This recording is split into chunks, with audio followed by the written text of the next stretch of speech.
안녕하십니까. 아메리츠 파이낸셜 수석부사장 이용돈입니다. 미국 경제 읽어주는 남자 경제남 12월 9일 월요일 순서 시작합니다. 자, 오늘 미국 증시는 혼조세 출발을 했고요. 엔비디아 주가가 중국의 영향으로 2% 이상 하락을 했습니다. 파월 연준 의장은 임기가 좀 안전할 듯 하고요. 대규모의 추방 계획이 주요 산업에 미칠 영향에 대해서도 잠깐 보고요. 미국은 암호화폐의 강국이 될 수 있다. 에릭 트럼프가 주장한 내용까지 알아보겠습니다. 미국의 주요 주가 지수는 지난주에 또 한 번 강세를 보였지만 다우존스 산업평균 지수는 예외였는데요.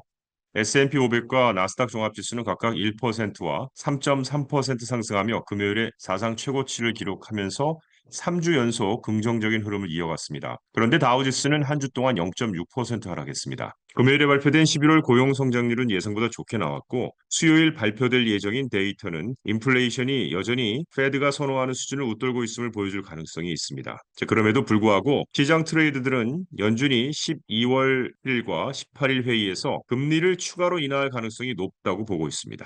자, 오늘 보니까요. 월요일 기술주 중심의 나스닥 종합지수와 S&P 500 지수 하락하면서 투자자들은 이번 주 발표될 주요 인플레이션 데이터를 기다리고 있는 상황이 됐습니다. 나스닥도 S&P 500도 다우도 모두 다 하락했습니다.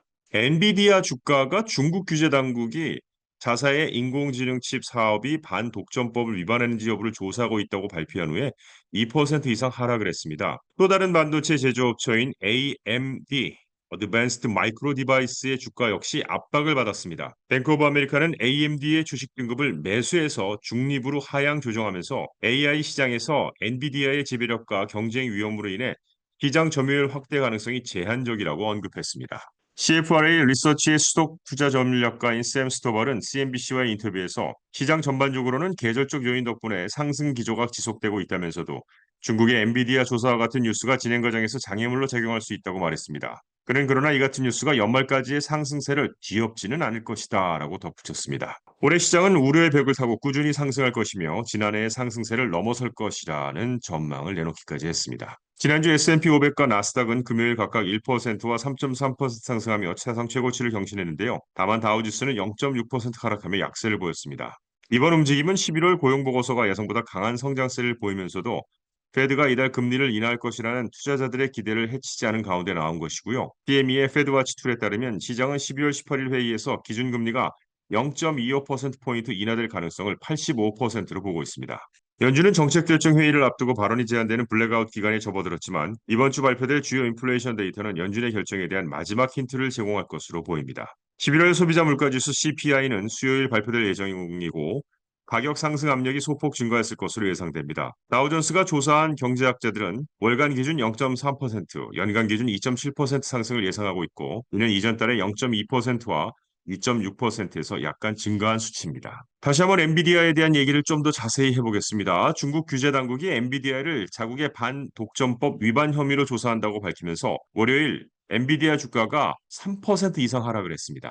중국의 국가시장감독관리총국은 엔비디아의 2020년 멜라녹스 인수와 이 과정에서 체결된 일부 계약과 관련해 조사를 시작했다고 발표했습니다. 멜라녹스는 데이터 센터와 서버를 위한 네트워크 솔루션을 개발하는 이스라엘 기술 기업으로 엔비디아는 2022년 이 회사를 인수했습니다. 이번 소식은 반도체 제조 역량을 둘러싼 미국과 중국 간 경쟁이 격화된 가운데 나왔습니다. 바이든 행정부는 12월 2일 반도체 장비 제조 업체를 대상으로 하는 추가 규제를 발표했습니다. 또한 이는 2024년 1월 취임을 앞둔 도널드 트럼프 대통령 당선인이 외국산 제품에 대해 높은 관세를 부과하겠다고 밝힌 가운데 무역 긴장감이 고조된 데 대한 중국의 대응일 가능성도 있습니다. 미국은 최근 몇 년간 중국에 대한 반도체 판매 규제를 강화해 왔습니다. 엔비디아와 다른 주요 반도체 업체들이 자국의 첨단 AI 칩을 중국에 판매하는 것을 금지하며 중국이 군사 역량을 갖추지 못하도록 제한하라는 의도를 보였습니다. 이에 따라 엔비디아는 미국 규정을 준수하는 새로운 제품을 중국 시장에 판매하기 위해 노력해 왔습니다. 올해 엔비디아 주가는 약 188% 급등하며 AI 칩 부분에서 강력한 실적을 보여주고 있습니다. 이는 챗GPT가 공개된 이후 2년이 넘은 시점에서 투자자들의 높은 관심이 이어진 결과입니다. 엔비디아 주식은 기술주 전반의 상승세와 함께 시장을 새로운 고점으로 끌어올리는 데 기여했습니다. 엔비디아는 논평 요청에 즉각적으로 응답하지는 않았습니다. 도널드 트럼프 대통령 당선인이 다음 달 취임하면 제롬 파월 연방준비제도 의장의 자리가 계속해서 안전할 것으로 보입니다. NBC의 크리스턴 월커가 트럼프에게 파월 의장의 임기를 2026년 5월 종료 전에 끝낼 계획이 있는지 묻자 트럼프는 없다라고 답했습니다. 파월 의장은 트럼프가 자신의 임기를 조기 종료시키려는 시도가 법적으로 허용되지 않는다고 밝히며 임기가 만료되기 전에 직을 떠나지 않을 것임을 강조했습니다. 트럼프는 2018년 파월을 연준 의장으로 임명했으며 이후 2022년 조 바이든 대통령이 파월을 재지명했습니다. 그러나 트럼프 대통령이 금리 정책에 대해 더 많은 권한을 가져야 한다고 주장해 왔습니다. 도널드 트럼프 대통령 당선인이 계획 중인 불법 이민자 대규모 추방 정책이 농업부터 의료에 이르는 다양한 산업의 노동력을 위협할 수 있다는 우려가 제기되고 있습니다.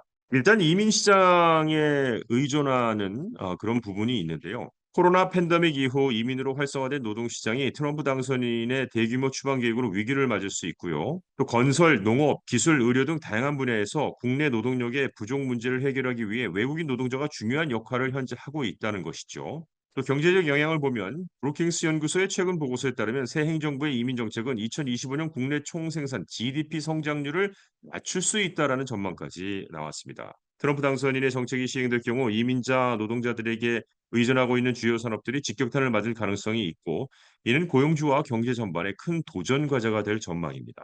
합리적인 규제로 미국은 암호화폐 강국이 될 수 있다. 자, 지금 보시는 에릭 트럼프의 주장입니다. 암호화폐 지지 발언을 했는데요. 에릭 트럼프는 CNBC와의 인터뷰에서 자신이 오랫동안 암호화폐의 큰 팬이었다고 밝히며 암호화폐에 대한 긍정적인 입장을 표명했고요. 이 에릭 트럼프의 발언은 세계 최대 암호화폐인 비트코인의 가격이 처음으로 10만 달러를 돌파한 직후에 나온 것입니다. 트럼프 전 대통령이 암호화폐와 관련해 규제 또는 규제 완화 정책을 고려 중인지를 묻는 질문에 대해서 에릭 트럼프는 투명성이 핵심이라고 답하며 정책 방향이 투명성을 기반으로 할 것임을 시사했습니다.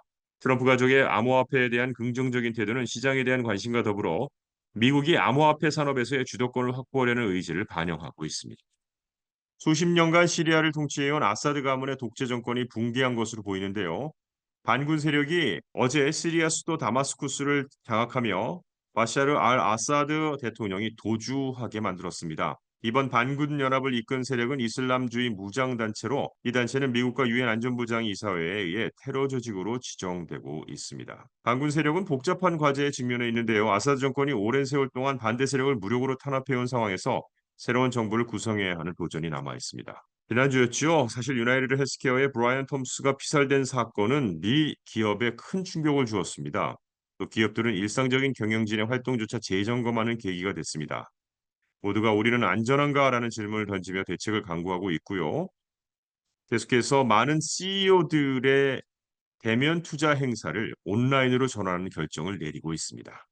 이런 계약도 나왔습니다. 야구계의 최대 자유계약 선수가 뉴욕 매츠로 가게 됐는데요. 샌디에고 파드레스에도 있었고 뉴욕 양키스에서 다저스와의 대결에서도 좋은 활약을 보였던 후안 소토가 15년 7억 6,500만 달러의 초대형, 초대형 계약을 체결했습니다. 더 이상 경제 읽어주는 남자, 경제남을 마칩니다. 좋은 한 주 되십시오. 고맙습니다.